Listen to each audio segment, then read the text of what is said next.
वाटते मी असं ऐकलंय की खरं झाली आहे की नाही झाली?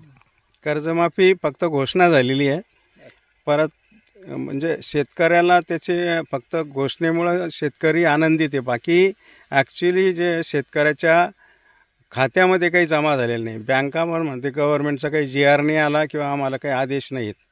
म्हणजे फक्त घोषणाबाजी झाली. फक्त घोषणाबाजी करतंय सरकार, मग त्या याच्यावर आपलं मतं लाटतात, बाकी काही नाही.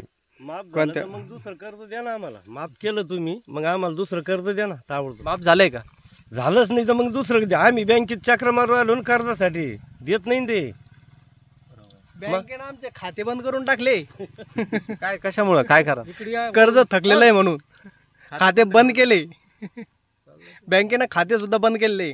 मग तुम्ही याच्या संदर्भात कोणाशी आमदार साहेबाला ईमेल केलाय त्याच्याबद्दल, तरी सुद्धा ते त्यांनी हाय तसे ठेवलेले खाते आमची बंद केले त्याच्यावरून व्यवहार. मग आता पुढची जी तुमची म्हणजे प्रोसेस काय, म्हणजे काय करणार आता तुम्ही पुढे, प्रतिक्रिया काय करणार आहे? काय आमच्याकडे पैसे पाहिजे ना बँकेत टाकायला, पैसेच नसले टाकायचे कुठून? जे टाकायचे तर कोणत्या बँकेत जातो? खातेच बंद झाले तर खातच बंद केलेलं आहे. जे कर्ज खात्याचं जे बँक आहे का त्यांनी सरकारने ना ही लाडकी बहीण, हे श्रावण बाळ, हे आमकं तमकं हे सगळं बंद करून शेतकरी बंद करा म्हणताय तुम्ही, पण मग आता ज्या लोकांना भेटतंय तर ते तर खुश आहे. मग तुम्ही बंद करा का म्हणताय? करता काय? त्यांना समजत नाही ना खुशीला. पण इकडं मालाला भाव आहे का? आता मी तुम्हाला 1-2 मिनिटं सांगतो. माझी सून आणि मुलगा 8 महिन्यापासून वावरत आहे. आम्हाला कापूस झाला 4 एकरामध्ये 25 क्विंटल. 7-7-70 किती झाले सारे? 140 आणि 50 60 1,65,000.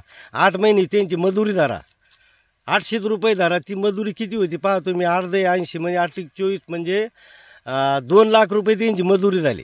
आणि नांगरट, खत, रोटा, बाया, औषध, बियाणं याचे पैसे कोण देणार आम्हाला?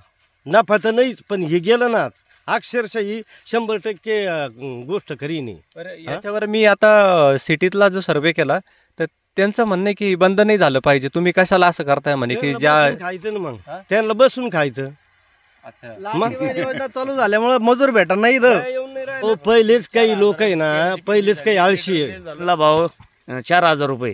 सोयाबीनचं तेल भेटत आहे आम्हाला. समजा पहिले 100 होतं लाडकी बहिणीच्या आधी किलो 1 लिटर, आता 140 ते 150 रुपये झाले.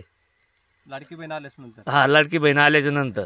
म्हणजे लाडक्या बहिणीचा हा जो फरक पडला हा फक्त सगळं शेतीमालावर तसेच आपल्या घरगुती व्यवहारावर हा सगळा झालाय. शेतकऱ्यावर म्हणजे लाडकी बहीण योजनेमुळं शेतकऱ्याला मजूर मिळाला. महिला आहे पण जे मजूर होते त्यांना मी प्रश्न विचारले तर ते म्हणे आम्ही जायला तयार आहे, पण ते पैसे देत नाही म्हणे वाढून. पैसे शेतकऱ्याला कसं परवडणार इतकी हाजरी? म्हणजे 200 रुपयाची हाजरी जी असते ती 300-400 झाली. बंद करून टाका. याच्यामुळे लोक कोणता म्हणजे कोणता? सरकार धान्य देतं का फुकट लोकायला? 1 रुपया नाही घेता, त्याच्यानं आळशी झाली. ठीक आहे, तुमच्याकडे आता शेती आहे, पण काही असे मजूर आहे त्यांच्याकडे शेती नाही, मग त्यांनी कसं घर काम करून पोट भरायचं ना द्यायला. ते त्याला ते फुकट द्यायल्यामुळे ते कामच करीना ना. कामालाच नाही येत ते. गव्हर्नमेंटने जे स्वस्त अन्नधान्य किंवा मोफत अन्नधान्य पुरवठा करते त्यामुळं शेतीसाठी मजूर मिळत नाही आहे.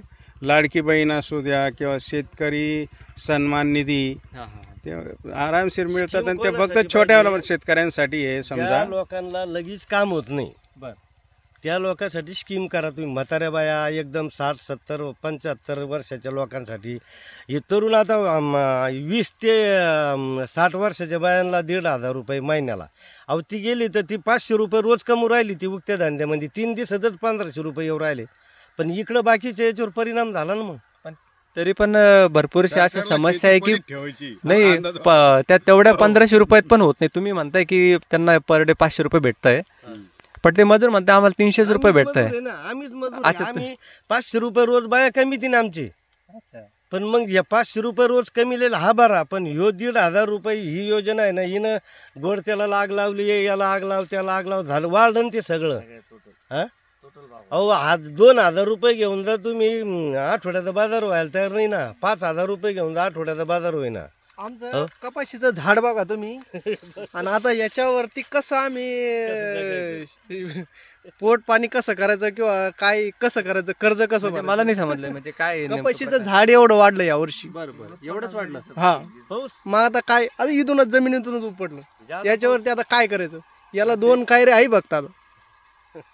आणि पाऊस पाणी इकडे झालं